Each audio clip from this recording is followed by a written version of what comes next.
7 macam perkara yang merusak akidah dan keimanan, merusak amal perbuatan yang sudah kita kerjakan, merusak sendi-sendi kehidupan sosial, pendek kata merusak segala hal di dalam kehidupan kita. Jauhilah olehmu 7 macam perkara yang merusak. Yang pertama, asyirku billah, menyekutukan Allah subhanahu wa ta'ala.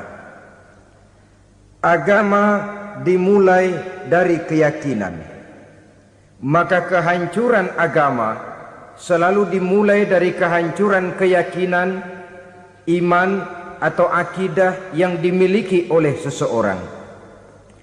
Dan untuk menghancurkan nilai-nilai iman yang kita miliki ini, orang rasanya tidak akan menghantam kita dengan peluru kendali. Orang tidak akan mengirimkan nuklir ke sini. Orang tidak juga akan mengirimkan satuan militernya ke sini. Untuk menghancurkan nilai-nilai iman, dibanjiri kita dengan paham-paham yang merusak dan mendangkalkan akidah.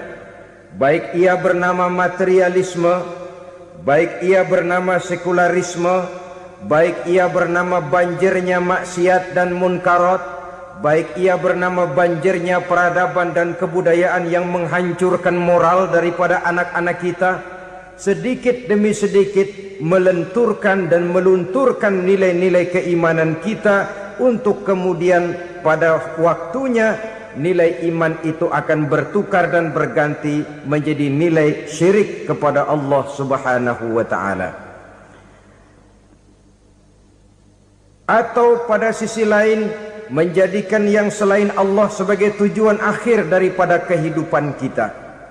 Sedangkan kita sama-sama maklum bahwa di dalam pandangan agama Islam, dosa yang tidak berampun, dosa yang terbesar, termasuk dalam kategori bapak moyangnya dosa, tidak lain adalah syirik, yakni menyekutukan Allah subhanahu wa ta'ala.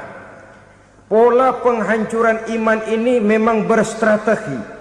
Ditawarkan kita kepada paham materialisme, paham kebendaan, di mana otak menempati urutan sebagai ranking pertama, Tuhan jatuh pada urutan kedua. Lalu menyusul kepada paham sekularisme, Allah dipisahkan dari seluruh kegiatan hidup ini, untuk pada gilirannya menjadikan yang selain Allah sebagai tujuan akhir daripada seluruh kegiatan hidup kita. Oleh karenanya, kewajiban menjaga nilai-nilai iman ini merupakan kewajiban yang mulia tetapi berat, tidak hanya untuk kita, tetapi juga bagaimana mewariskannya kepada anak-anak kita, generasi yang akan datang. Orang-orang tua bijaksana yang diceritakan di dalam Al-Quran, kalau sudah berpikir tentang anak-anaknya, pertanyaan yang paling mereka risaukan ialah, ma ta'buduna min ba'di.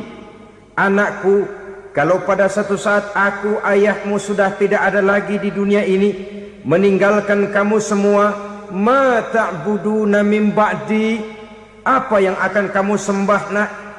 Jikalau sekarang ayahmu masih mau ke masjid, masih mau melakukan rukuk dan sujud, masih beribadah menyembah Allah subhanahu wa ta'ala, kalau orang tuamu sudah tidak ada, ma ta'buduna min ba'di, masihkah engkau mau datang ke masjid?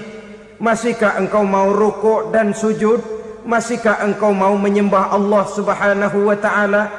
Pertanyaan ini yang dipikirkan oleh Nabi Yakub kepada putra-putranya. Pertanyaan ini yang diteruskan oleh Nabi Ibrahim kepada anak-anaknya. Pertanyaan ini yang diwariskan oleh generasi ulama'us salafus saleh kepada para generasi berikutnya. Bagaimana kita generasi sekarang? Kita orang-orang tua sekarang bukan berfikir ma ta'buduna min ba'di, malah yang kita fikirkan ma ta'kuluna min ba'di. Kalau bapak tidak ada nanti kamu makan apa nak? Perkara kamu nyembah apa? Urusan nomor 18. Yang penting kamu nanti hidup bisa makan, nak. Maka kita sibuk mewariskan harta kepada anak-anak kita. Kita sibuk mewariskan kebun dan tanah kepada anak-anak kita. Kita sibuk mewariskan pabrik kepada anak-anak kita, sementara kita lupa mewariskan intan yang paling mahal, mewariskan mutiara yang paling berharga, yaitu nilai iman kepada Allah Subhanahu wa ta'ala. Alangkah baiknya apabila warisan harta, warisan tanah dan kebun, warisan rumah dan pabrik didasari lebih dahulu dengan mewariskan nilai iman kepada Allah Subhanahu wa ta'ala. Sebagai orang-orang tua, kita boleh bersedih kalau anak kita tidak mengerti komputer. Kita boleh bersedih kalau anak kita tidak mengerti matematika. Kita boleh bersedih kalau anak kita tidak mengerti bahasa Inggris. Tapi sewajarnya lebih bersedihlah kita orang tua jikalau mempunyai anak yang tidak kenal Allah sebagai Tuhannya, yang kemudian tidak mau rukuk dan sujud kepada Allah Tuhannya. Itulah kemalangan yang paling malang bila kita meninggalkan generasi yang tidak bertauhid kepada Allah Subhanahu wa ta'ala. Betapapun anak kita tidak ngerti komputer, saudara, paling-paling kerugiannya cuma kerugian dunia. Masuk dia ke alam barzakh, munkar nakir tidak akan sempat tanya kau belajar komputer apa tidak. Kumpul dia di padang mahsyar, malaikat juga tidak akan tanya matematikamu nilainya berapa. Yang ditanya kau kenal Allah, kau rukuk dan sujud kepadanya, kau pernah datang ke masjid. Oleh karena itu sekali lagi, menjaga nilai iman tidak hanya untuk kita, tetapi juga mewariskannya kepada anak-anak kita, generasi yang akan datang. Sungguh kemalangan yang paling besar apabila kita meninggalkan anak-anak kita. Mereka kita tinggalkan lemah ekonominya, itu tidak baik. Mereka kita tinggalkan lemah otaknya, itu pun akan membuat mereka tertinggal oleh yang lain. Tapi yang paling celaka, jikalau kita tinggalkan mereka dalam kondisi lemah imannya, rapuh akidahnya, tidak baik dan tidak betul keyakinan hidupnya. Oleh karena itu Nabi berpesan, jauhilah 7 perkara yang merusak. Yang pertama, syirik kepada Allah Subhanahu wa ta'ala. Menyekutukan Allah baik dalam ucapan, dalam keyakinan ataupun dalam perbuatan. Ini perkara pertama yang termasuk 7 perusak besar di dalam kehidupan. Kalau sudah jatuh kita ke lembah syirik, bagaimanapun banyak kebaikan yang kita kerjakan, berjiwa sosial, bertangan pemurah, gemar menolong orang lain, kalau memang dasarnya syirik, maka seluruh kebaikan kita akan hancur, tidak akan ada nilainya dalam pandangan Allah Subhanahu wa ta'ala. Dalam pandangan manusia mungkin kita dicatat sebagai orang sosial, gemar menolong orang lain, tidak berpangku tangan melihat orang yang mendapat kesulitan. Tapi oleh karena dasarnya syirik, dasarnya tidak mentauhidkan Allah, maka seluruh nilai kebaikan yang kita kerjakan tidak akan ada nilainya dalam pandangan Allah Subhanahu wa ta'ala. Maka jagalah iman kita jangan sampai dihinggapi penyakit syirik yang bagaimana kecilnya sekalipun. Sekali lagi, baik syirik dalam bentuk ucapan, syirik dalam bentuk keyakinan, sampai kepada syirik dalam bentuk perbuatan, kita berhindar kepada sifat-sifat yang sedemikian itu. Karena apa? Dalam satu ayat Quran Allah Subhanahu wa ta'ala menjelaskan, innallaha la yaghfiru ayyushraka bih wa yaghfiru ma duna dzalika liman yasha. Allah tidak akan memberi ampun kepada orang-orang yang menyekutukannya, tapi Allah masih mau memberikan ampun kepada dosa-dosa yang selain itu bagi orang-orang yang dikehendakinya. Dosa selain syirik, apabila kita bertaubat, Allah masih mau mengampuni. Tapi kalau sudah jatuh ke tempat syirik, itu sudah dosa yang tidak berampun. Taubatnya tidak lain melepas syirik, kembali kepada tauhid, berkeyakinan bahwa hanya ada Allah Subhanahu wa ta'ala, Tuhan satu-satunya, yang lam yalid walam yulad walam yakul lahu kufuwan ahad. tidak beranak, tidak pula diperanakkan, dan tidak satupun yang dapat menyerupai Tuhan Allah Subhanahu wa ta'ala. Saudara-saudara kaum muslimin rahimakumullah, bahwa kita di zaman sekarang memang tidak menyembah berhala, ya. Bahwa kita tidak berterang-terangan mengatakan Tuhan lebih dari satu, memang. Bahwa kita tidak berkeyakinan Tuhan itu punya anak atau diperanakkan, tentu. Tapi dalam perbuatan dan i'tiqad kita kadang-kadang jatuh tanpa kita sadari ke tempat yang bernama syirik ini. Oleh karenanya, di zaman di mana teknologi makin canggih, di mana kemajuan pembangunan makin menjangkau berbagai aspek kehidupan, diperlukan keseimbangan antara kemajuan fisik material dengan kemajuan mental spiritual. Apabila tidak ada keseimbangan, yang terwujud tentulah kepincangan, yang diawali dengan pincangnya cara kita berpikir, sehingga pada akhirnya akan mengarah kepada pincangnya cara kita berbuat dan bertindak di dalam kehidupan kita. Oleh karena itu Nabi berpesan, jauhilah sifat syirik, karena syirik merupakan dosa yang teramat besar. Ini sifat merusak yang pertama.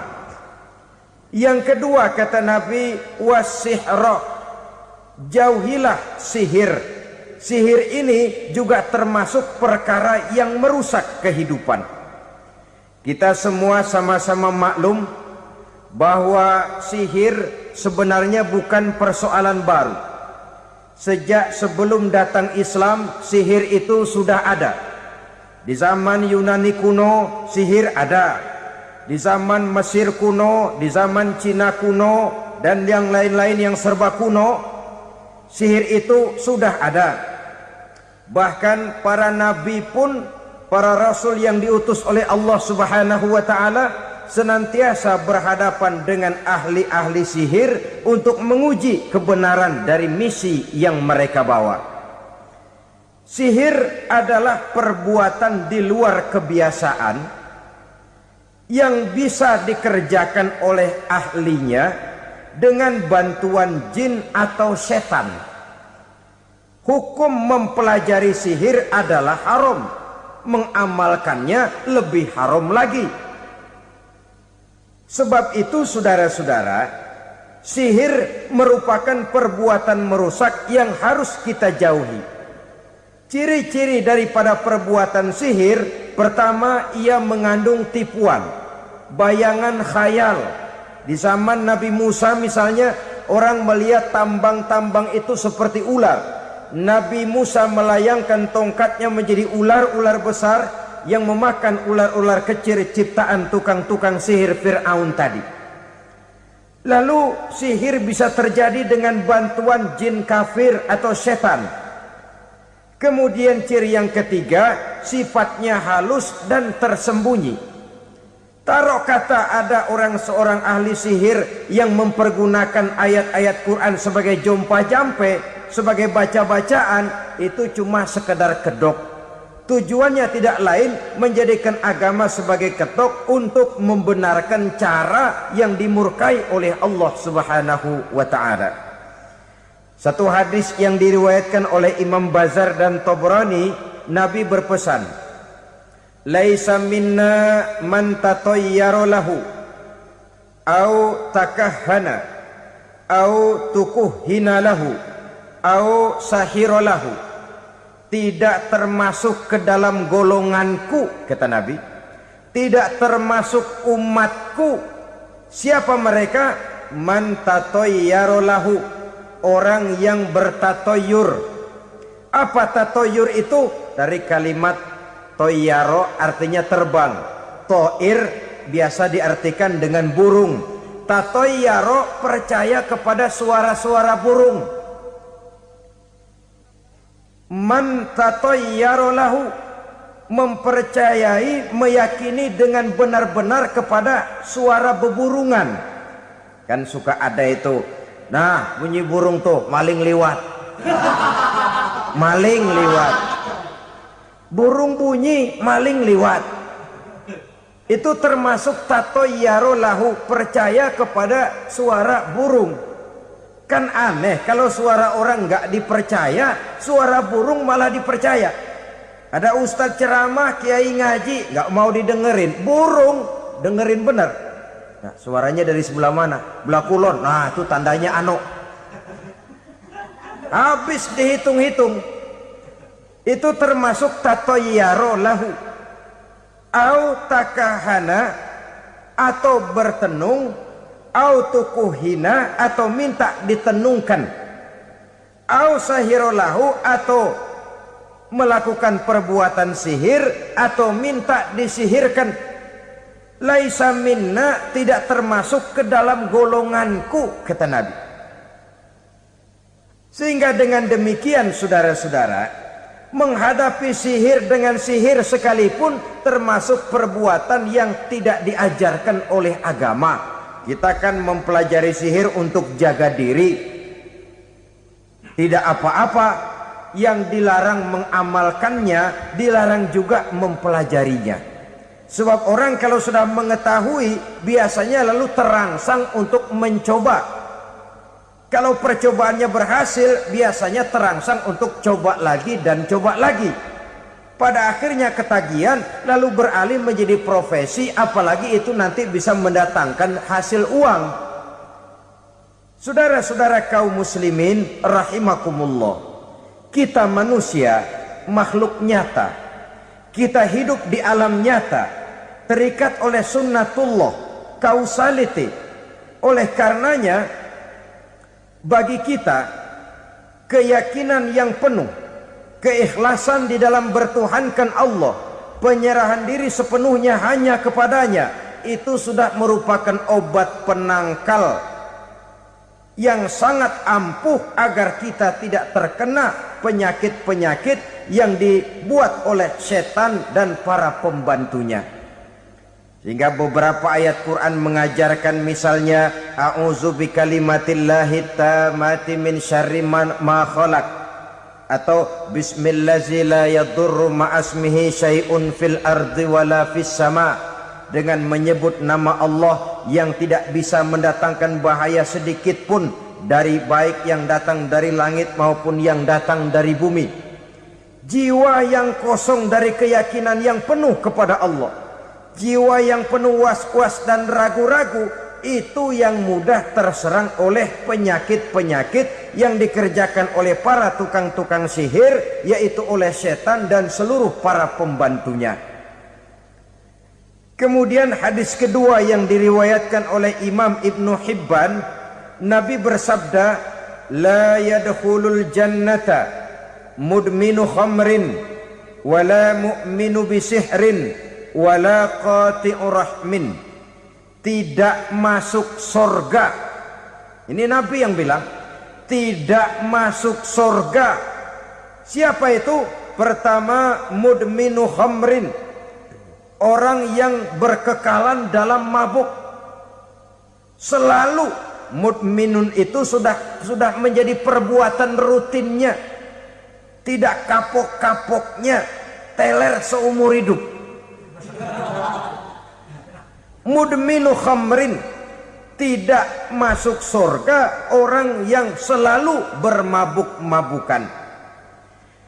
Yang kedua, wala mu'minu bisihrin, orang mukmin tapi main sihir.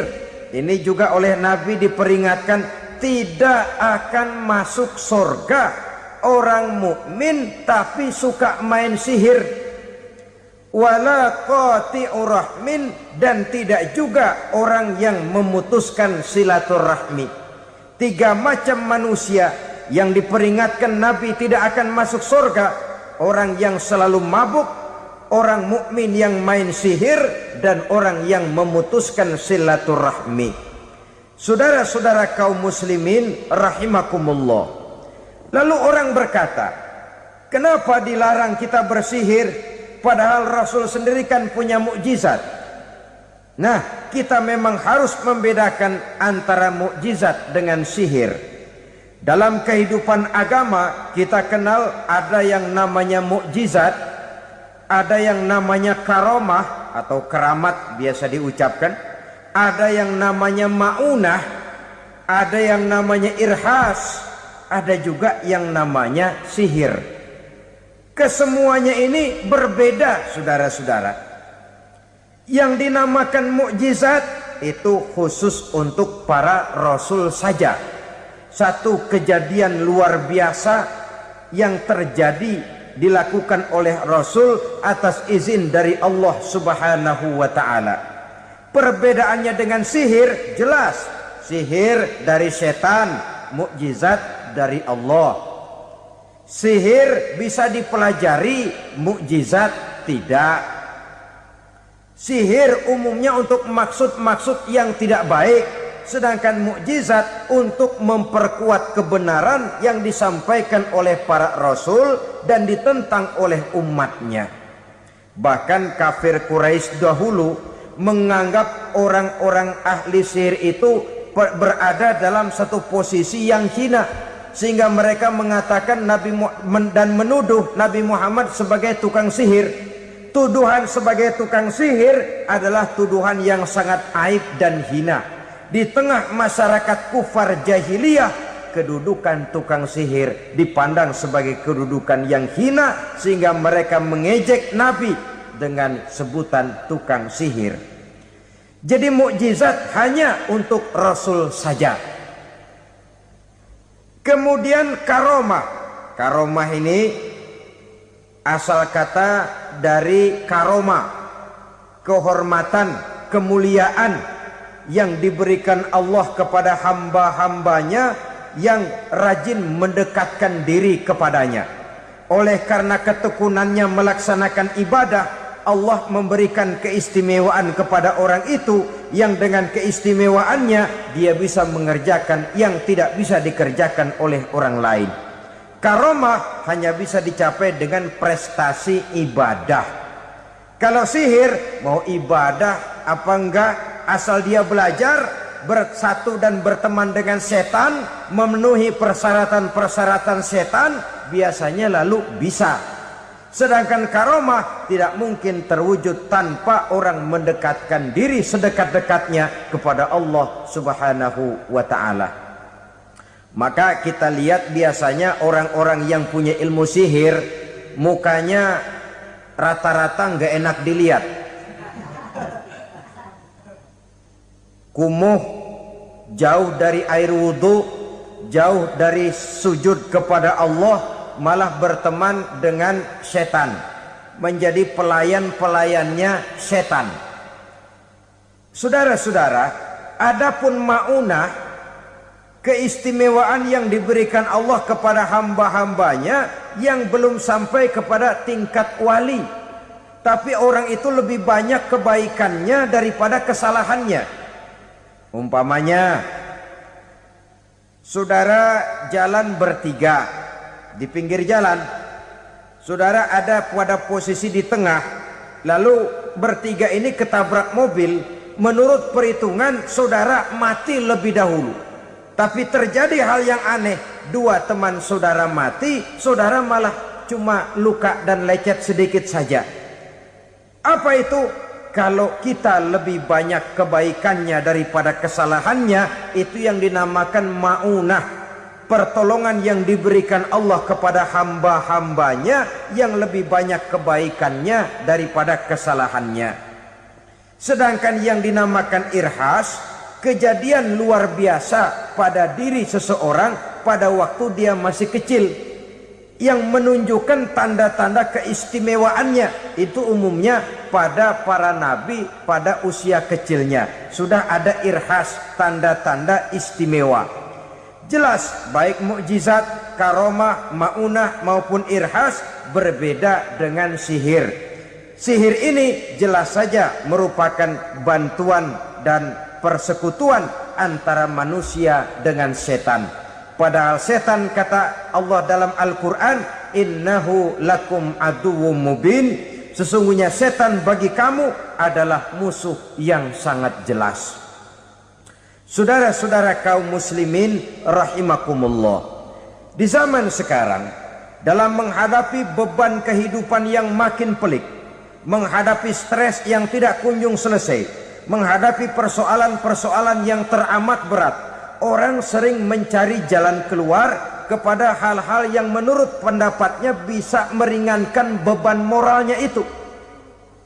Pergilah dia mencari sesuatu yang dapat meringankan bebannya. Dan tidak jarang yang jatuh ke pangkuan tukang-tukang tenung, ke pangkuan tukang-tukang sihir, yang mereka itu oleh Quran dijelaskan kadzabal munajjimun walau sodaku. Tukang-tukang tenung, tukang-tukang sihir, mereka itu bohong walaupun benar. Maksudnya bohong walaupun benar artinya kalau yang mereka kerjakan benar itu sih kebenaran. Benar dengan kebenaran itu lain. Kebenaran, kebetulan bisa, tapi tidak untuk selalu. Apalagi kalau itu sudah membahayakan kehidupan orang lain. Jadi oleh karena itu Nabi berpesan jauhilah daripada sihir. Kalau sudah jauhilah dari sihir artinya ya jauhilah daripada mempelajarinya, jauhilah daripada bergaul dengan orang-orang yang ahli di bidang itu, karena dari pergaulan segalanya bisa menular. Baiklah saudara, ini yang kedua. Yang ketiga pesan Nabi, wa qatlan nafsil lati harramallahu illa bil haq. Membunuh orang lain dengan cara yang tidak benar. Membunuh orang yang diharamkan oleh Allah Subhanahu wa taala untuk melakukannya kecuali dengan alasan yang benar. Kita tahu Islam adalah agama damai. Sesuai dengan namanya, ia tidak dikembangkan dengan pedang dan kekerasan. Ia dikembangkan dengan keteladanan dan tuntunan moral. Oleh karena Islam bukan agama kekerasan, Islam pun tidak mementingkan dan mengajarkan kekerasan kecuali dengan alasan yang benar dan bisa dipertanggungjawabkan. Membunuh dengan sengaja, menghilangkan nyawa orang lain tanpa alasan yang bisa dibenarkan adalah merupakan dosa besar dan satu di antara 7 perkara yang bisa mendatangkan kerusakan dalam kehidupan dan yang hendaknya harus kita jauhi. Saudara-saudara kaum muslimin rahimakumullah, beberapa waktu yang lalu di sebuah kota kecil yang indah bernama New Auckland. Saudara tahu New Auckland? Itu dari Gunung Kidul masih ngidul lagi.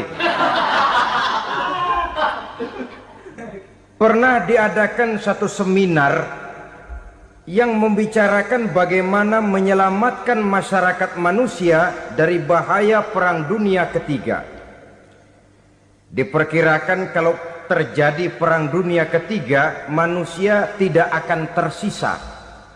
Sebab apa? Pada waktu itu cadangan nuklir yang dimiliki oleh bersama Amerika dan Rusia konon sudah sanggup memusnahkan 6 miliar manusia pada saat jumlah manusia baru 5 miliar. Jadi kelebihan nuklir dunia ini. Kalau terjadi Perang Dunia Ketiga, sulit manusia untuk tersisa. Maka dibahaslah di dalam seminar itu, wah, supaya tidak terjadi Perang Dunia Ketiga, maka perlombaan membuat senjata-senjata canggih, alat-alat pembunuh modern harus segera dibatasi. Dibahas, tidak mungkin kita membatasi perlombaan membuat senjata. Kenapa? Makin maju ilmu dan teknologi, makin canggih senjata yang ditemukan. Atom sudah meningkat menjadi nuklir, nuklir sudah meningkat menjadi neutron, dan kita tahu bom yang bernama neutron ini bom yang cukup membunuh tanpa perlu merusak. Artinya kalau dia diledakkan di kota kita ini, bangunan utuh, jembatan tidak ambruk, rumah-rumah tetap berdiri, tapi semua yang bernama hidup mati. Itu katanya lebih sopan dari bom atom. Sebab kalau si atom ini sudah membunuh, merusak pula. Neutron cukup membunuh saja tanpa perlu merusak. Jadi majunya senjata-senjata teknologi sebagai akibat yang logis dari kemajuan ilmu pengetahuan ini tidak bisa kita batasi. Dan memang sebenarnya yang bahaya bukan senjatanya, tapi manusia yang mengendalikan senjata itu. Mereka kembali kepada prinsip the man behind the gun. Bukan senjatanya yang bahaya, tapi manusia yang mengendalikan senjata itu yang bahaya. Walaupun senjatanya modern, katakanlah model M16 umpamanya, kalau yang mengendalikannya orang beriman, insya Allah aman.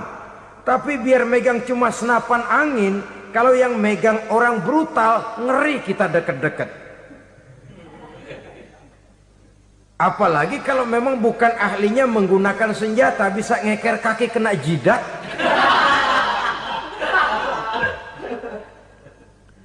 Mereka kembali kepada prinsip lama yang tetap baru.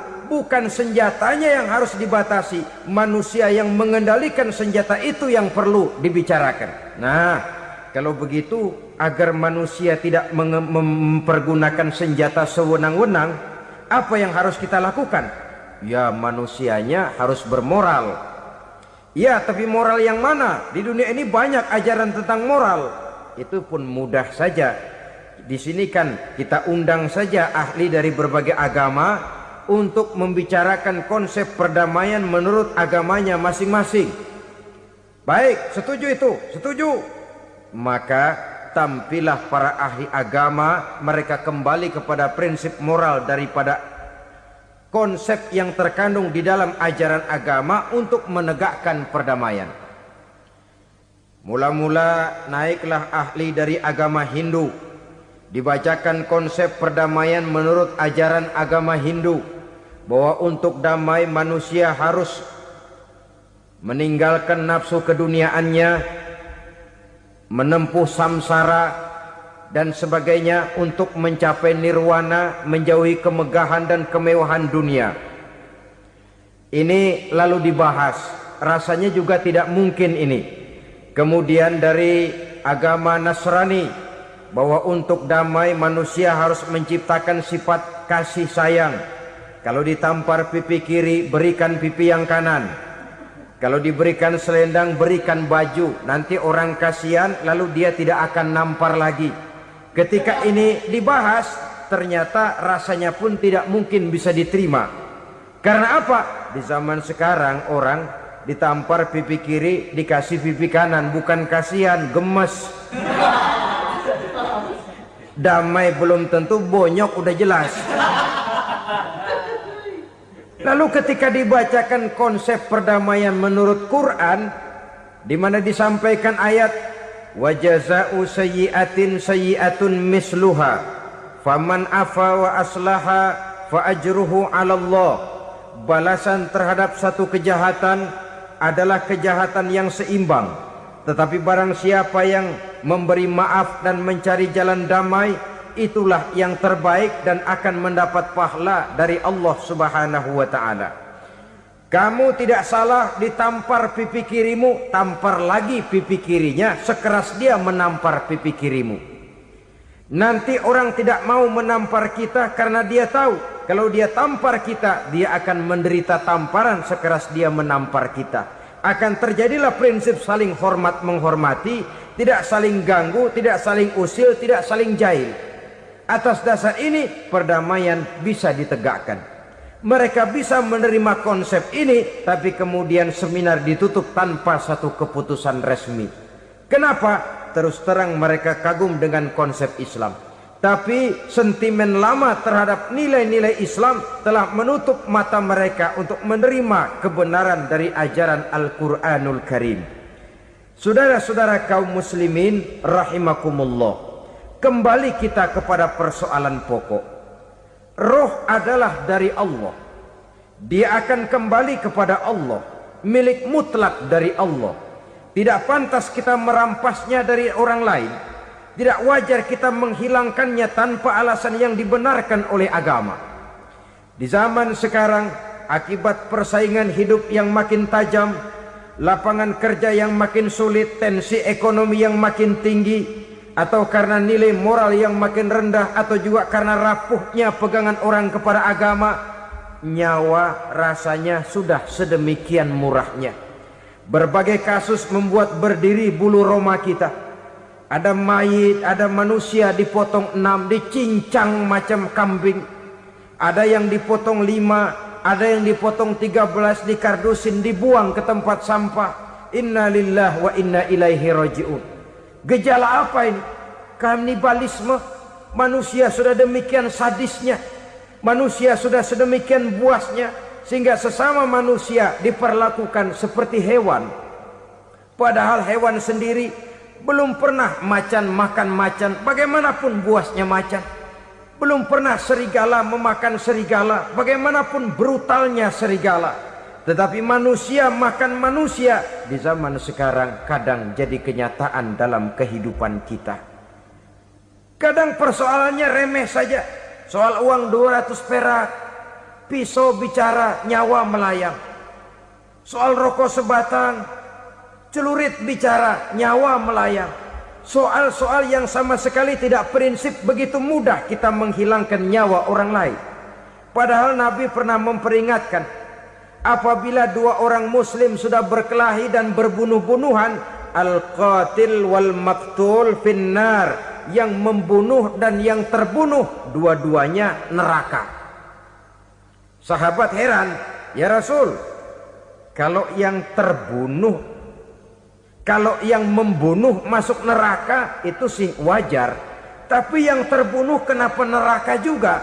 Beliau menjawab, dua-duanya sudah punya niat untuk saling membunuh. Niatnya itu yang diponten. Yang terbunuh cuman lagi apes aja, keduluan dia. Umpama tidak terbunuh, pasti dia yang akan membunuh. Oleh karenanya al-qatil wal maktul, yang membunuh dan yang dibunuh finnar, dua-duanya masuk ke dalam neraka.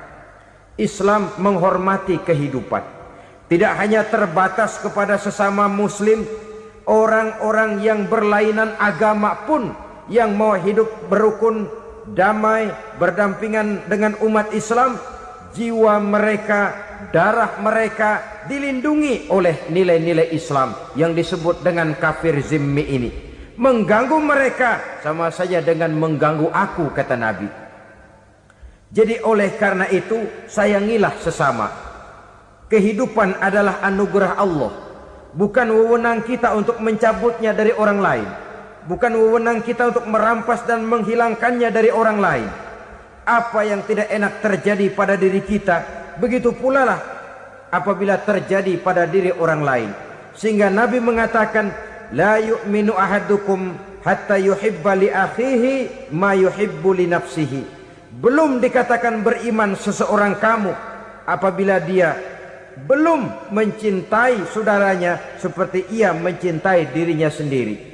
Apa yang enak dirasakan oleh orang lain, enak juga dirasakan oleh dia. Mengukur orang lain dengan diri sendiri. Kalau orang lain tanpa salah saya fitnah, kalau saya tanpa salah difitnah orang, enak apa enggak? Enggak, orang lain juga begitu. Kalau orang lain tanpa salah saya tempeleng kepalanya, enak apa tidak? Tidak. Orang lain juga begitu. Yang tidak enak terjadi pada diri kita, tentu tidak enak juga kalau terjadi pada orang lain. Mengukur orang lain dengan diri sendiri, sehingga tidak timbul sifat egois, tidak menari di atas bangkai orang lain, tidak mendirikan kebahagiaan di atas untayan air mata orang lain. Sehingga dengan demikian saudara-saudara, dia bisa menghormati kehidupan, menghormati orang lain sebagaimana dia ingin dihormati. Inilah perbuatan ketiga yang merusak, membunuh orang lain dengan yang diharamkan Allah tanpa alasan yang benar. Yang ketiga. Kemudian yang keempat, perbuatan merusak wa aklar riba, makan riba. Hidup adalah tolong menolong. Bahasa kerennya take and give katanya. Saling memberi dan saling menerima. Nabi mengajarkan man kuraba kurbatan min kurabid dunya karaballahu lahu kurbatan min kurabi yaumal qiyamah. Wallahu fi aunil abdi madamal abdu fi auni akhihi. Siapa yang meringankan beban dari beban-beban yang dirita seseorang di dalam kehidupan dunia, Allah akan meringankan bebannya daripada beban-beban yang harus dipikulnya di hari kiamat nanti. Wallahu fi aunil abdi madamal abdu fi auni akhihi. Allah senantiasa akan menolong seorang hamba selama hamba itu masih mau menolong saudaranya. Allah selalu akan menolong seorang hamba selama hamba itu masih mau menolong saudaranya. Apabila kita sudah berpangku tangan terhadap kesulitan orang lain, biasanya pun pada saat kita mendapat kesulitan, kita akan sulit juga memperoleh pertolongan.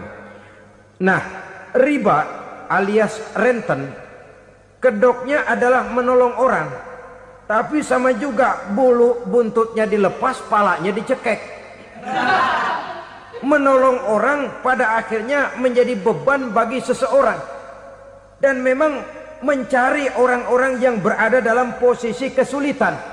Biasanya di daerah-daerah di mana musim paceklik jadi lapangan kerja sulit, sedangkan urusan perut tidak bisa ditunda, akhirnya orang terjebak ke dalam rentenir, ke dalam riba, ke dalam renten, bunga berbunga, sehingga satu saat jumlah bunganya bisa lebih besar dari jumlah pinjaman pokoknya. Kemudian kalau juga ternyata tidak bisa dibayar, rumah jadi taruhan. Memang rumah satu-satunya, begitu rumah ditarik mulain camping. Bukankah pada akhirnya akan mewariskan kesengsaraan? Oleh karena itu, kepada kita berusahalah jangan berhubungan dengan rentenir, jangan makan renten dan riba. Kepada mereka yang melaksanakan riba, walaupun mendatangkan keuntungan materi, tapi percayalah harta yang didapat dengan jalan riba tidak akan membawa keberkahan. Manakala tidak membawa keberkahan, dia tidak akan mendatangkan ketenangan di dalam kehidupan kita. Oleh karenanya, memakan harta riba termasuk perbuatan yang merusak sendi-sendi kehidupan sosial, merusak kehidupan orang lain, merusak kehidupan masyarakat, tetangga, pergaulan dan sebagainya. Yang kelima, wa akla malil yatim, memakan harta anak yatim dengan cara yang zalim.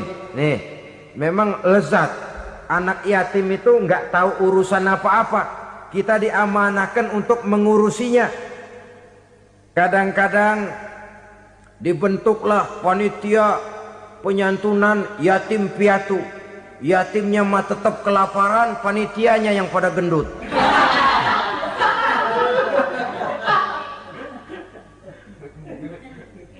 Padahal memakan harta anak yatim termasuk perbuatan dosa besar. Dan menjantuni yatim merupakan perbuatan mulia. Nabi mengatakan, ana wa kafilul yatim kahataini yaumal qiyamah. Aku dan orang-orang yang menyantuni anak yatim seperti dua jari ini pada hari kiamat nanti. Dekat sekali. Jikalau ingin di hari akhir nanti dekat dengan Rasul, bersahabatlah dengan anak-anak yatim. Jadilah pengurus anak-anak yatim. Bangunlah panti-panti asuhan yatim. Pada saat bapak ibunya meninggal, kitalah yang menjadi orang tuanya.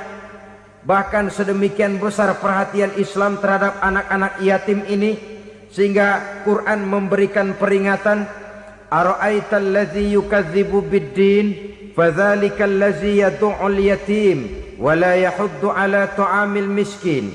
Tahukah kamu siapa orang yang mendustakan agama, beragama tapi dianggap dusta, solatnya dusta, puasanya dusta karena agamanya sudah berdusta.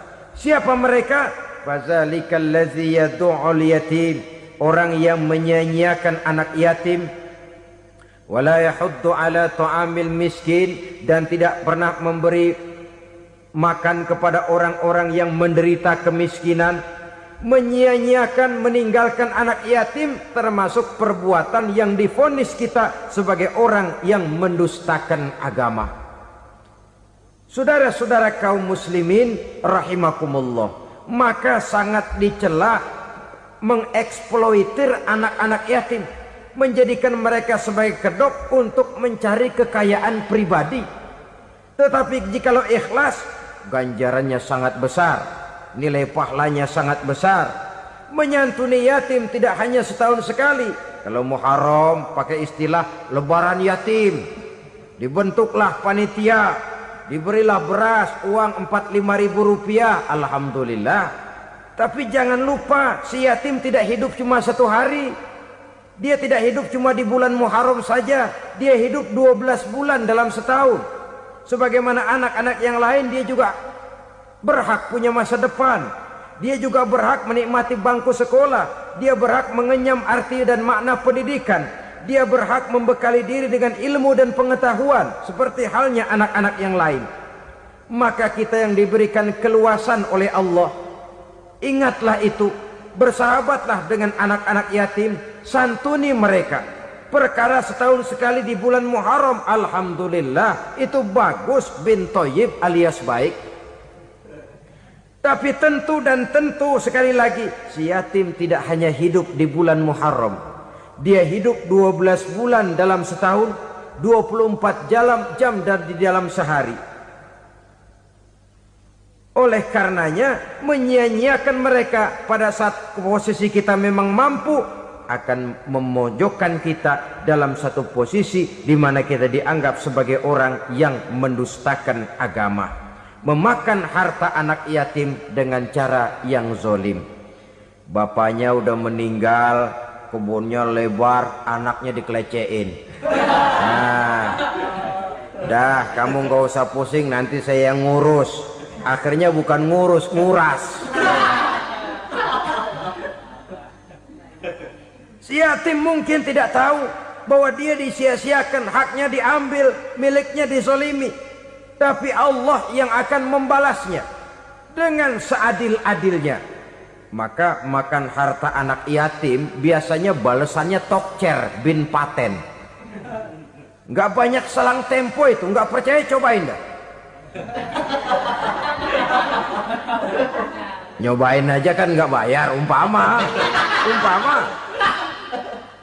Memakan harta anak yatim dengan cara yang zolim, ganjarannya biasanya kontan. Kenapa? Ratapan si miskin, untayan air matanya, jeritan kepedihan hatinya, membuka pintu langit, permohonannya diijabah, getaran hatinya didengarkan oleh Allah. Maka balasannya biasanya kontan, spontan, tidak menunggu waktu terlalu lama. Itu di dunia, belum lagi di akhirat nanti. Bukankah dalam riwayat Mi'raj diceritakan Nabi melihat di neraka itu orang perutnya sebesar rumah? La haula wala quwata. Itu perut kayak rumah, bagaimana jalannya tuh orang? Dan memang gak jalan, diseret-seret oleh malaikat di neraka itu. Hancur perutnya, amburadul itu perut. Berantakan isinya, dibulatkan lagi, diseret lagi, hancur lagi, dibulatkan lagi. Sampai Nabi tanya, orang itu begitu berat siksanya kenapa ya Jibril? Itu Muhammad, waktu di dunia dulu rakus banget makan harta anak yatim. Begitu vonisnya, begitu menyedihkan nasibnya di akhirat.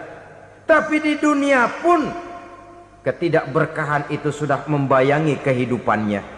Oleh karena itu, kepada saudara-saudara yang mendapat titipan anak yatim, berbahagialah, karena semulia-mulia rumah adalah rumah yang di dalamnya ada anak yatim yang disantuni. Sehina-hina rumah adalah rumah di mana di dalamnya ada anak yatim yang disia-siakan. Begitu kata Nabi kita. Rumah yang paling mulia dalam pandangan Allah, rumah yang di dalamnya ada anak yatim yang disantuni.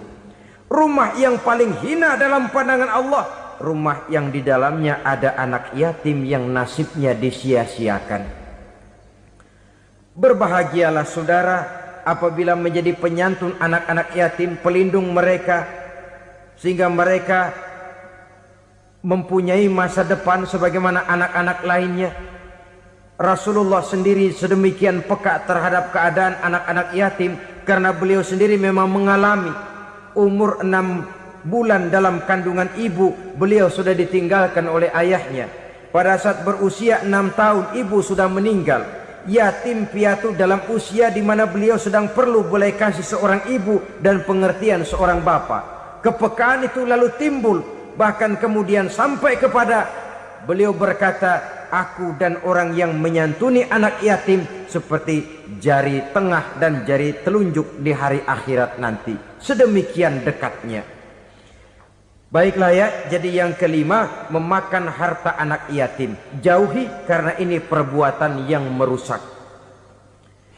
Yang keenam, watawalli yaumaz zahfi, melarikan diri pada hari pertempuran. Apa ini? Khianat. Tidak konsekuen dengan konsep perjuangan. Pada mulanya keras benar teriak, berantas korupsi, ganyang korupsi. Cuma karena belum dapat giliran. Begitu dia naik dapat kesempatan, korupsinya lebih edan dari yang diteriakinya. Ini termasuk tawalli yaumaz zahfi, berpaling pada hari peperangan. Di saat menghadapi musuh, kalau belum kelihatan musuh, teriaknya nyaring bener. Jangan takut demi kebenaran sampai titik darah yang paling penghabisan. Musuh belum kelihatan. Begitu musuh sudah kelihatan, paling dulu lari ke belakang. Kalau diajak berjuang ada saja alasannya. Sehingga Quran memberikan peringatan kepada kita semua. Mengapa kamu ini berat? Kalau sudah diajak berjuang di jalan Allah, kakimu seperti terhunjam berakar di perut bumi. Berat untuk melangkah berjuang. Lari dari pertempuran tidak konsekuen dengan konsepsi perjuangan. Mau enaknya saja. Dalam kondisi yang sulit lalu berpangku tangan. Ini termasuk ciri munafik yang di dalam Al-Quran disindir dengan bahasa kullama adha'a lahum masyaufi wa iza azlama alaihim qamu. Waktu terang mereka jalan, giliran gelap mereka mandek. Artinya, maksudnya kalau giliran ada untungnya aja rame-rame teriak Islam. Tapi begitu diminta berjuang, dituntut berkorban, rame-rame mundur. Waktu dilihat di Islam ada untungnya, rame-rame teriak Islam. Pak, saya Islam banget, Pak. KTP saya Islam, Pak. Pokoknya Islam banget dah. Tapi ketika diminta berjuang, dituntut sedikit berkorban, rame-rame mengundurkan diri. Tahun 65 PKI berontak. Waduh, waktu itu jadi orang Islam untung itu. Nggak dikejar-kejar, aman. Masjid rame, masjid, mobil-mobil mewah parkir di depan musola dan masjid. Kenapa? Waktu itu asal udah ke masjid aman. Islam selamat, untung. Tapi begitu keadaan aman, yang parkir di musola sepeda butut melulu.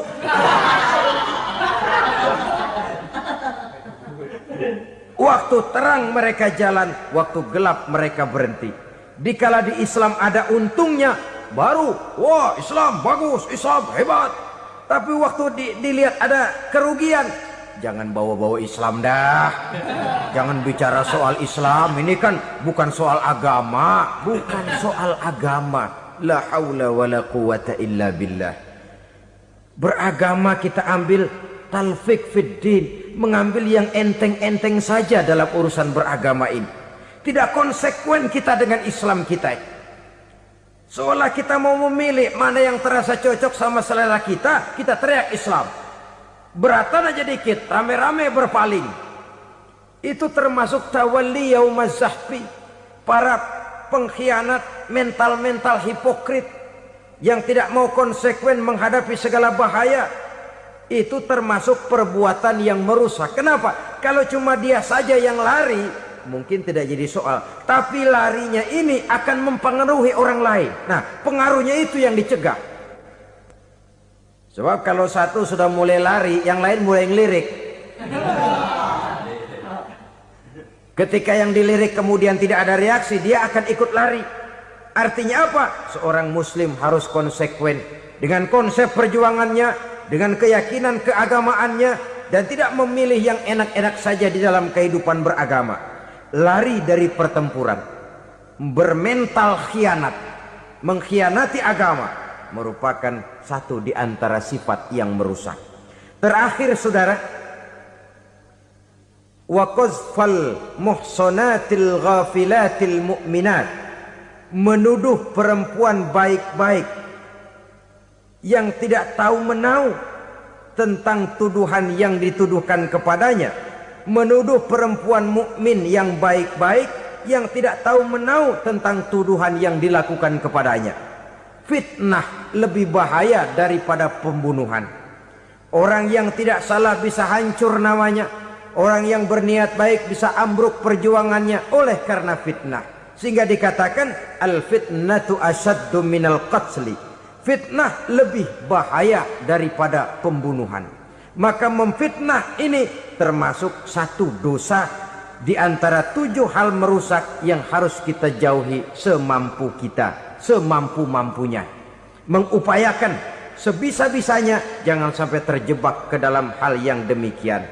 Nah, saudara-saudara, inilah saja pertemuan kali ini. Mudah-mudahan ada manfaatnya. Semoga Allah memberikan kekuatan zahir dan batin kepada kita untuk bisa menjauhi 7 perkara yang merusak ini. Selalu berusaha menyimpan sesuatu yang bisa membawa manfaat, baik untuk dirinya, untuk anak cucunya, maupun untuk keluarganya, untuk masa kini dan masa depannya.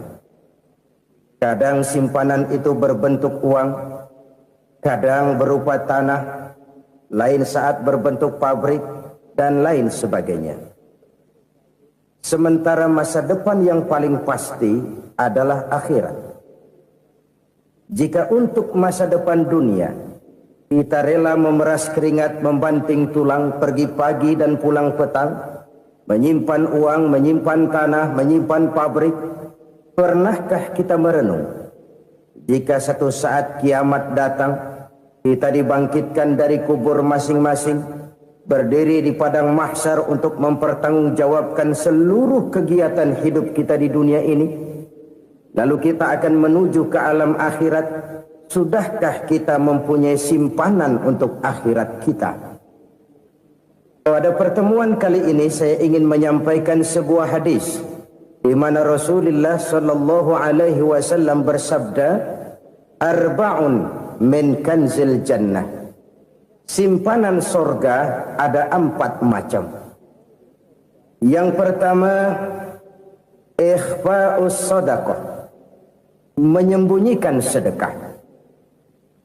Saudara-saudara kaum muslimin, sebagaimana yang kita maklum bahwa Allah Subhanahu wa taala melebihkan sebagian rezeki dari kita terhadap yang lain. Ada yang kaya, ada yang setengah kaya, ada yang miskin, ada yang setengah miskin, dan selanjutnya. Ada yang gajinya kecil tapi penghasilannya gede. Ada yang penghasilannya gede tapi enggak punya gaji. Ada juga yang memang gajinya gede dan penghasilannya gede. Kelebihan rezeki merupakan sunnatullah dan tidak harus membuat kita merasa lebih dari yang lain. Bahkan sebaliknya, kelebihan itu harus membuat kita ringan tangan untuk menolong mereka yang memang memerlukan pertolongan.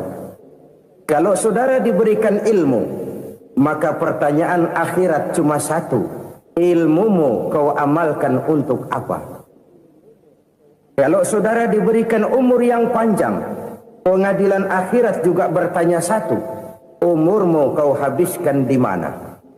Tapi kalau saudara diberikan harta, pengadilan akhirat akan bertanya 2: hartamu kau dapat dari mana, kau belanjakan kemana.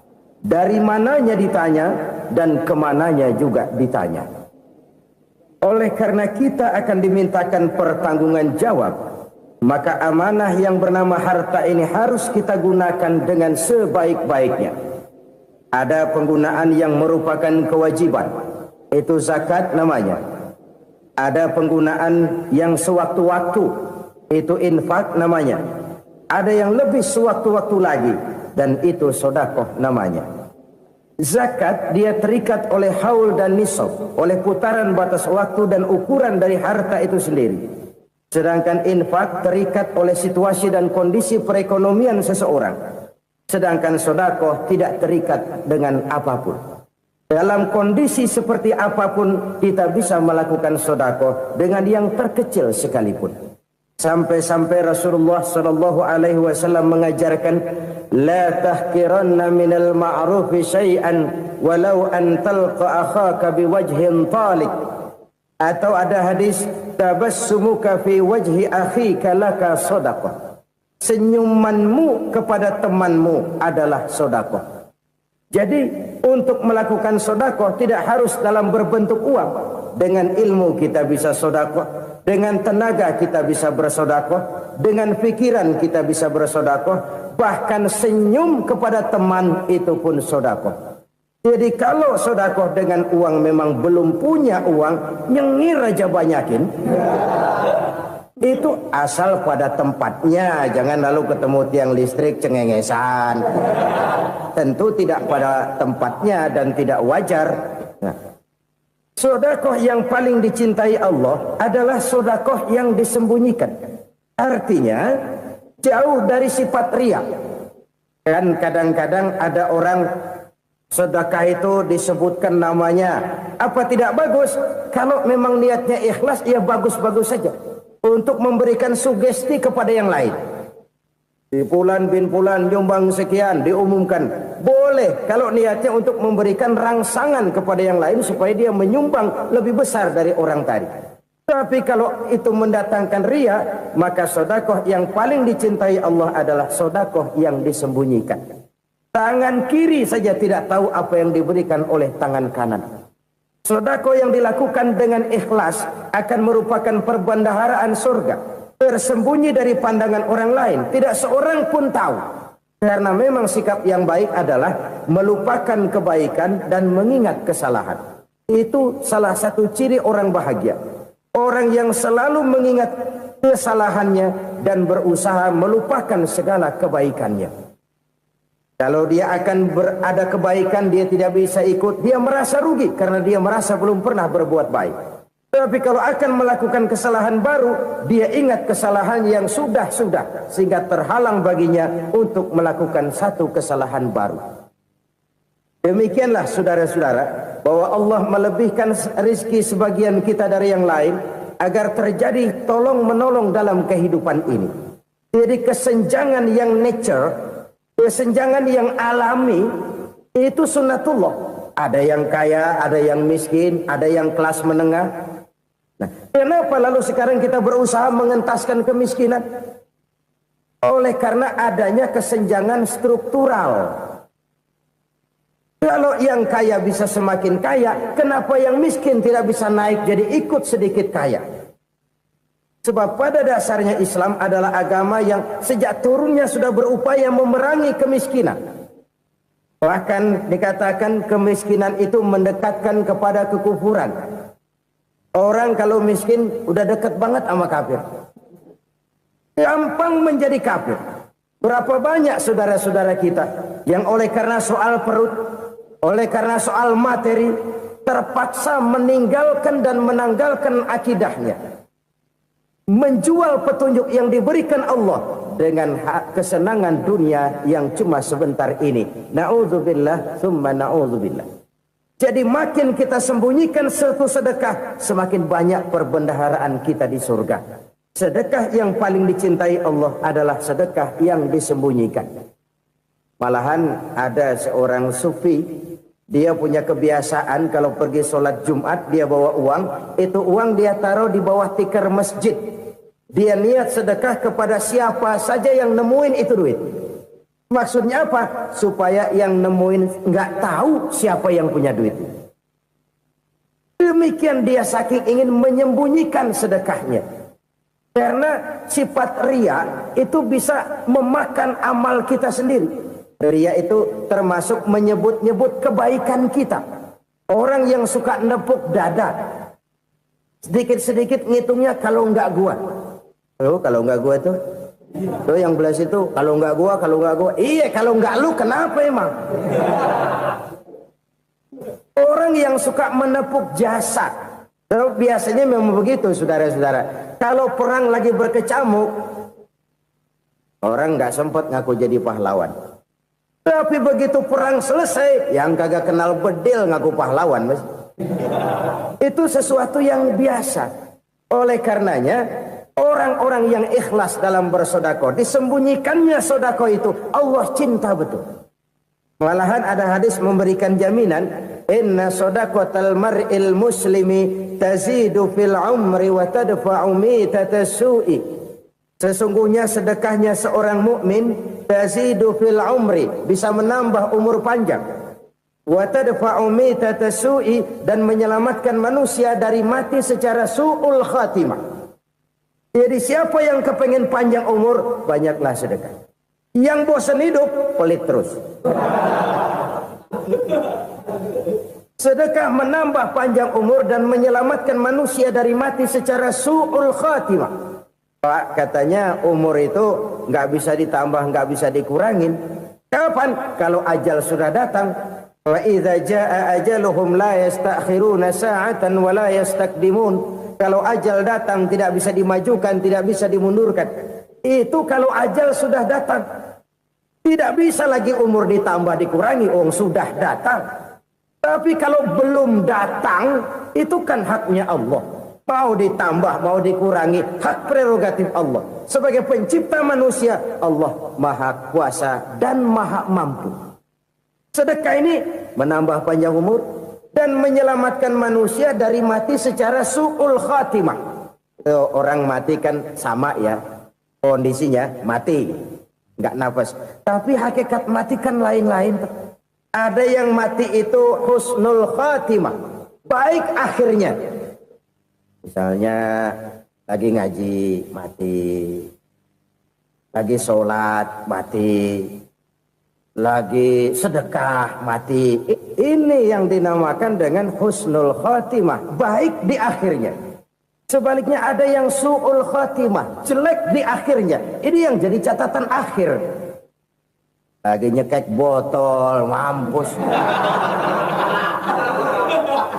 Lagi banting kartu, modar. Su'ul khatimah, jelek pada akhirnya. Sedekah menyelamatkan manusia dari mati secara su'ul khatimah. Dan kita semua kepengen mendapat husnul khatimah, jauh dari su'ul khatimah. Oleh sebab itu yang bisa menyelamatkan kita dari penyakit itu antara lain adalah sedekah yang disembunyikan, yang dikerjakan dengan ikhlas karena Allah, tidak karena kepengen dipuji orang, tidak karena ingin dikatakan orang pemurah. Sebab orang dermawan itu orang yang memberi tanpa harus diminta.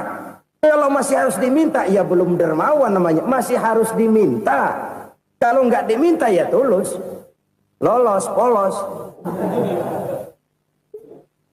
Saudara-saudara kaum muslimin rahimakumullah. Harta adalah amanat dan akan kita pertanggungjawabkan.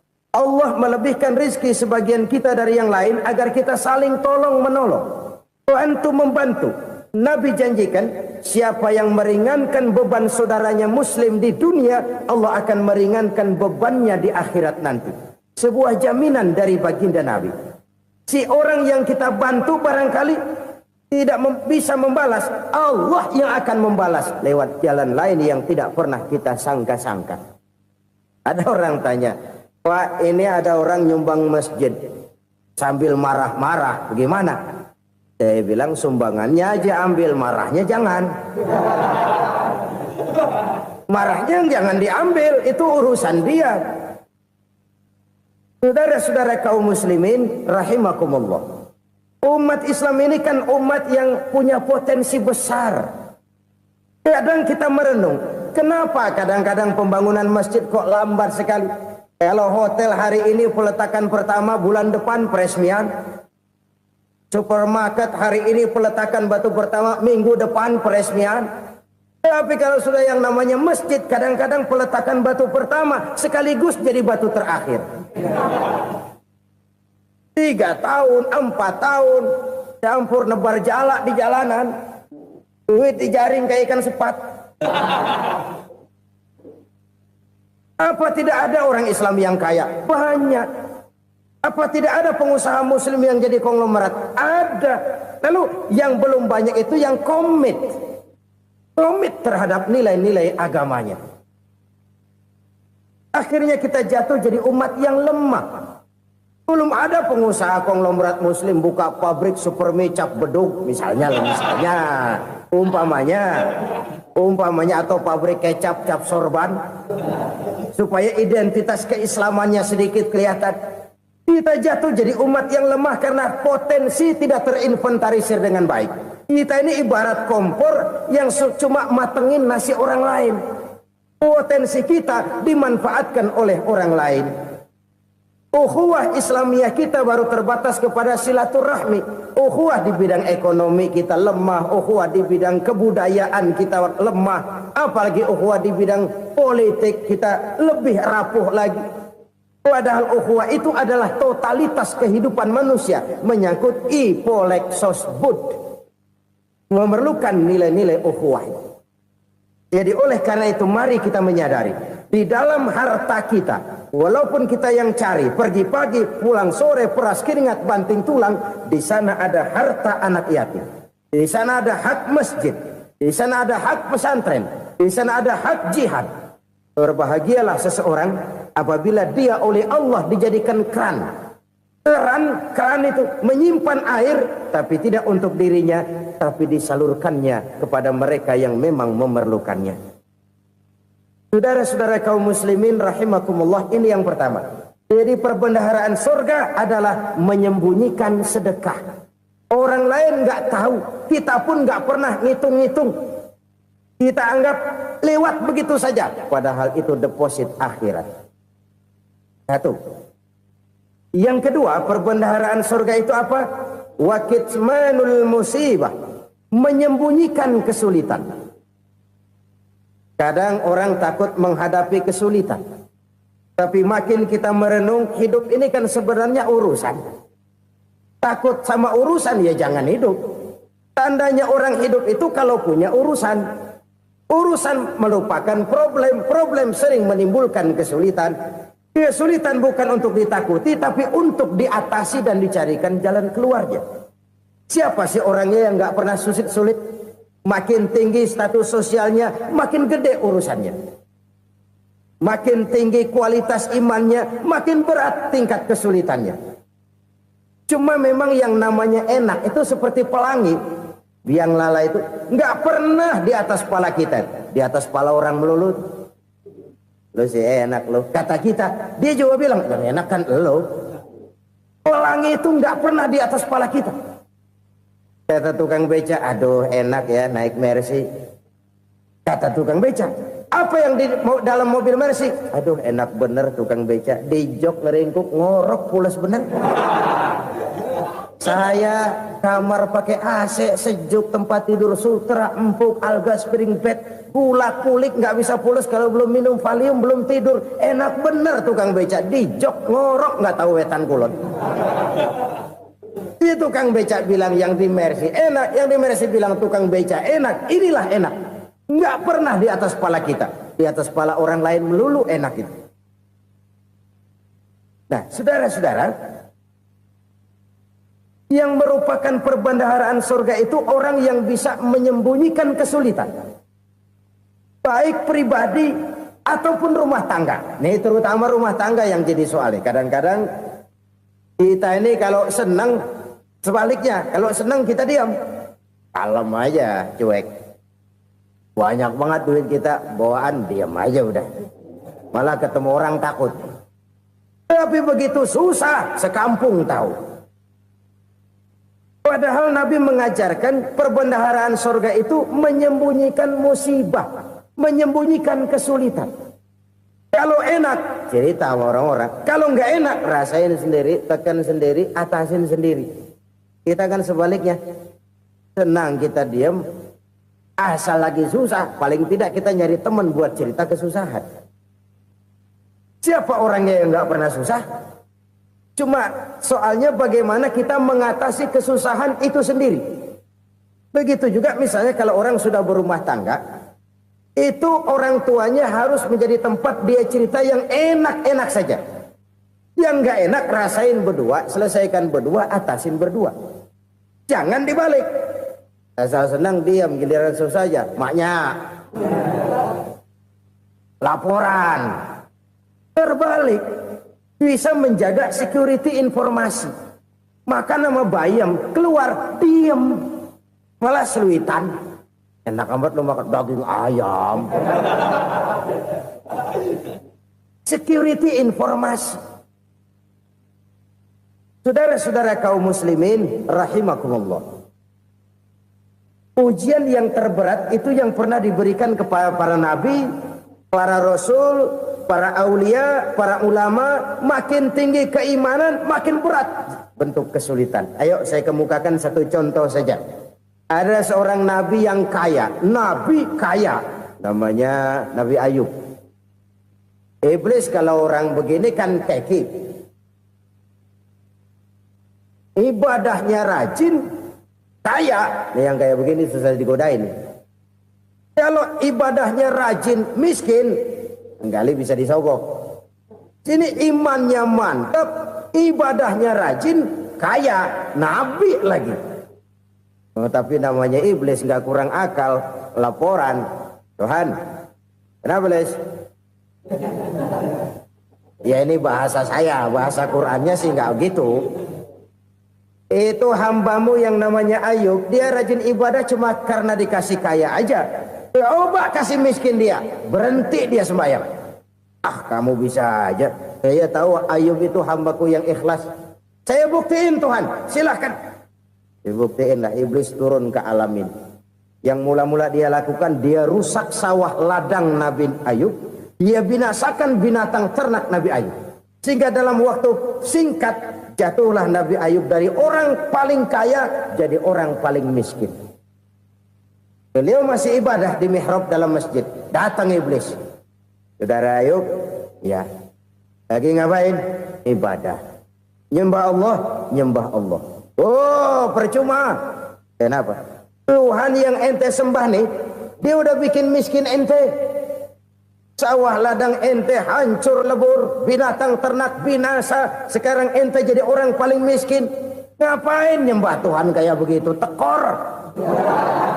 Udah berhenti dah ibadah, berhenti ibadah. Ini iblis sama Tuhan laporannya lain, yang dikerjakan kepada Nabi Ayub juga lain.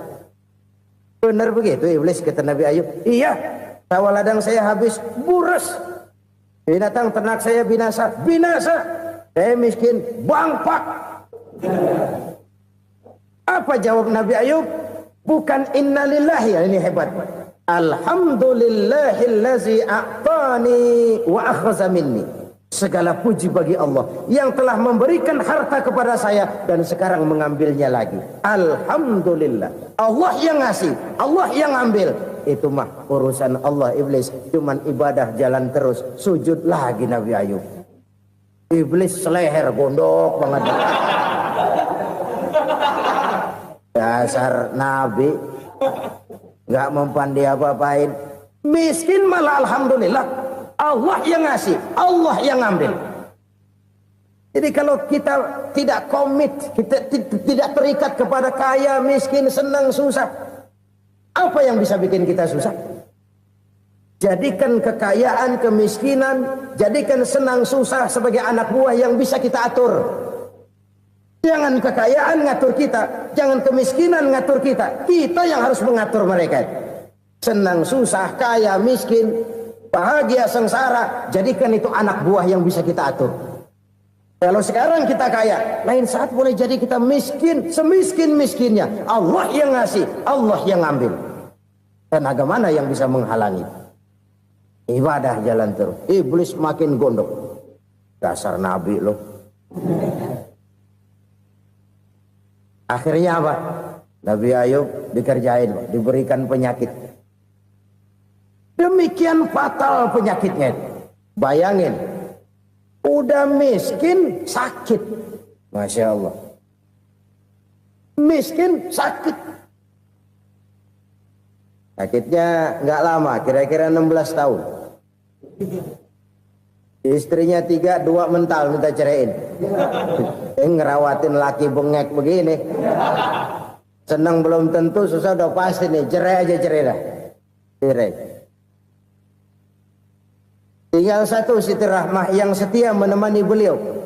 Sesetia-setianya hati perempuan. Satu saat Siti Rahmah bilang, "Bang, iya, abang kan Nabi, Bang. Lalu, namanya Nabi kan doanya jarang meleset, Bang. Maksud kamu minta kenapa sih sama Tuhan biar abang sembuh baik dah, Bang?" Siti Rahmah, "Iya. Saya sakit berapa tahun sih dah?" 16 tahun, Bang. "Sebelum ini saya sehat berapa tahun?" "Ya kira-kira 60 tahun, Bang." "Nah, coba ente banding-bandingin, Rahmah. Saya dikasih sehat 60 tahun. Dikasih sakit 16 tahun. Sudah nggak sabar mau doa kepada Allah minta sembuh. Saya malu kepada Allah. Diuji dengan yang luar biasa seperti ini, tidak mengganggu stabilitas kehambaannya. Dia tetap menghamba kepada Allah Subhanahu wa ta'ala. Saudara-saudara kaum muslimin rahimakumullah. Kunci menghadapi kesulitan itu apa? Allah jelaskan dalam satu ayat, "Wa basyiris sabirin alladzina iza asabathum musibah qalu inna lillahi wa inna ilaihi raji'un." Gembirakan orang-orang yang sabar. Siapa mereka itu? Yang apabila mendapat musibah mereka kembali kepada keyakinan dasar, segalanya dari Allah dan segalanya akan kembali kepada Allah. Ini konsepsi dasar dari sikap muslim dalam menghadapi berbagai kesulitan. Segalanya dari Allah, segalanya akan kembali kepada Allah. Kalau ini sudah kondisi dasarnya, maka kita akan lapang menghadapi kenyataan bagaimanapun pahitnya. Apakah itu namanya miskin? Apakah itu namanya sakit? Bahkan maut sekalipun. Maut sekalipun. Segalanya dari Allah, segalanya akan kembali kepada Allah.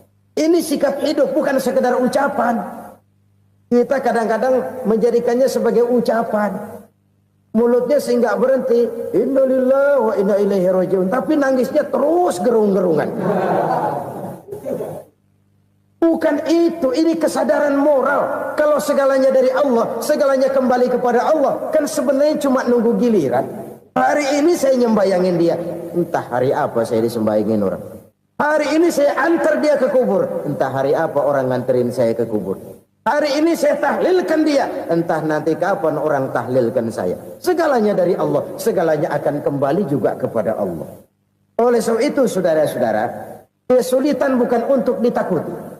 Kesulitan justru untuk diatasi, dicarikan jalan keluarnya. Dan tidak ada orang yang tidak pernah mendapat kesulitan. Tidak ada. Semakin tinggi status sosial, semakin tinggi kualitas keimanan, semakin besar juga tingkat kesulitan. Hanya saja bagaimana cara kita mengatasinya. Dan Al-Quran menyatakan, "Inna ma'al usri yusra." Di balik kesulitan itu pasti ada kemudahan. Roda itu berputar.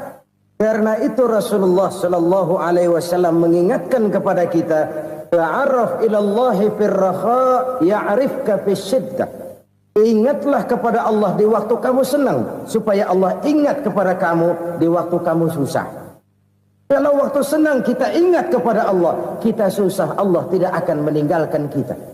Tapi kalau waktu senang kita jauh dari Allah, sujud tidak sempat, dengan masjid jauh, ketika senang kita lupakan Allah. Nanti begitu kita susah, Allah lupakan kita. Dan itu menyakitkan. Oleh karena itu orang-orang tua kita dulu bilang, kalau lagi sehat ingat-ingat lu bakal sakit nanti. Kalau lagi kaya ingat-ingat satu saat kita bakal jatuh miskin.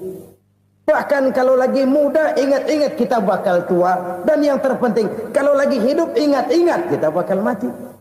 Saudara-saudara kaum muslimin rahimakumullah. Jadi yang kedua yang merupakan perbendaharaan surga, menyembunyikan musibah. Saudara-saudara kaum muslimin rahimakumullah. Hal ketiga yang merupakan perbendaharaan surga adalah wasilatur rahmi. Orang yang suka bersilaturahmi. Sebagaimana yang kita maklum bahwa manusia adalah makhluk yang disebut zon politika. Makhluk sosial yang tidak mungkin hidup sendiri-sendiri. Betapa dan siapapun kita memerlukan orang lain. Bodoh betul manusia kalau tinggal di tengah masyarakat tapi tidak mau bermasyarakat.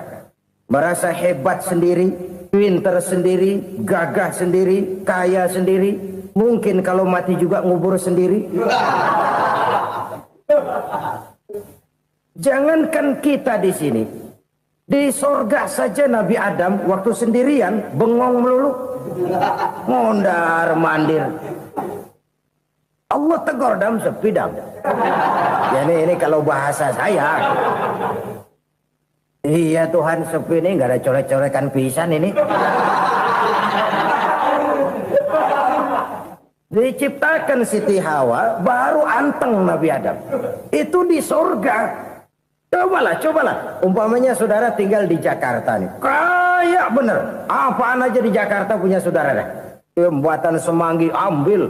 Monas, Buntel bawa pulang. Hotel-hotel ambil semua. Cuman tinggal di Jakarta sendirian. Apa enaknya? Betapa dan siapapun kita perlu orang lain. Tidak ada seorang pun yang bisa memenuhi kebutuhan hidupnya secara sendiri-sendiri. Nah, Islam telah menyelamatkan manusia dari ras diskriminasi. Mengikat manusia dengan persaudaraan yang berlandaskan kepada akidah. Karena itu dianjurkan bersilaturahmi. Bahkan Nabi menyatakan, Man arada ayyubsata lahu fi rizkihi wa yunsa'a fi atharihi falyasil rahimah. Siapa yang kepengen diluaskan rezekinya dan dipanjangkan usianya, banyaklah ia bersilaturahmi. Siapa yang kepengen dimudahkan rezekinya, hendaknya ia banyak bersilaturahmi. Kalau banyak teman, kesulitan kan paling tidak ada tempat cerita. Udah susah, sendirian kita pikirin diri, nggak ada tempat tukar pikiran. Cepet banget sama bengek. Dilawan sendiri. Nah, secara makro kita bisa berkata, tidak mungkin ada kemenangan kalau tidak ada kekuatan. Tidak ada kekuatan kalau tidak ada kesatuan dan persatuan. Tidak mungkin ada kesatuan dan persatuan tanpa semangat silaturahmi. Kalau umat Islam mau menang, dia harus kuat. Kalau umat Islam mau kuat, dia harus bersatu. Kalau umat Islam mau bersatu, dia harus membudayakan silaturahmi ini. Bahkan sampai-sampai kata Nabi, kalau bisa cari nilai tambah. Apa? Silman qata'ak. Bersilaturahmilah kau kepada orang yang marah denganmu. Masya Allah, indahnya ajaran agama kita. Orang yang marah pun kepada kita, kata Nabi, kalau bisa bersilaturahmilah kepadanya. Kepada orang yang marah itu. Di situ nilai tambah. Cuman jujur nih hadis, ngucapinnya gampang, ngamalinnya yang berat banget. Orang marah sama kita disuruh silaturahmi, ada apa malu? Lu marah, ada gua marahan lagi. Tunggu pikirin. Saudara-saudara kaum muslimin rahimakumullah. Tapi ini yang diajarkan, bahkan ini yang dicontohkan oleh baginda Rasul. Bagaimana begitu mudah, misalnya satu saat Abu Jahal ini ngatur strategi bagaimana bikin Muhammad celaka. Dia gali lubang di depan tempat tidurnya. Dia tutupin daun korma. Terus dia panggil seseorang, ke sini. Kasih tahu Muhammad, pamannya sakit keras, minta ditengokin. Berangkat orang ini ke sana. Muhammad, labbaik. Pamanmu sakit keras, dia minta ditengokin. Baik, saya akan datang menjenguk beliau. Berangkatlah Nabi ke rumah Abu Jahal tanpa prasangka apapun. Abu Jahal udah pasang stil, selimut 3 rangkap setengah dipakai, persis kayak orang meriang. Tapi sembari ngintip dari balik selimut, Begitu Muhammad buka pintu, nah masuk perangkap nih. Muhammad jalan menuju tempat pembaringan. Makin lama makin dekat, makin lama makin dekat. Makin dekat ke lubang yang dipasang oleh Abu Jahal itu. Dalam hati Abu Jahal, terus dah jatuh, mampus dah lo ini. Mampus lo hari ini nih. Apa yang terjadi? Malaikat Jibril datang. Muhammad, pamanmu cuma pura-pura sakit. Di depan tempat tidurnya ada lubang perangkap supaya kamu jatuh ke situ. Sudah, kamu pulang. Balik kanan Nabi. Sudah hampir jatuh ke lubang, balik kanan, pulang. Bayangin kecewanya Abu Jahal. Muhammad dikit lagi. Enggak paman, saya pulang aja. Emosi bangun dari tempat tidur, enggak sadar kalau lagi pura-pura sakit. Lompat ngejar Nabi, dia lupa dengan lubang yang dia gali. Serak, nyemplung sendiri ke dalam lubang.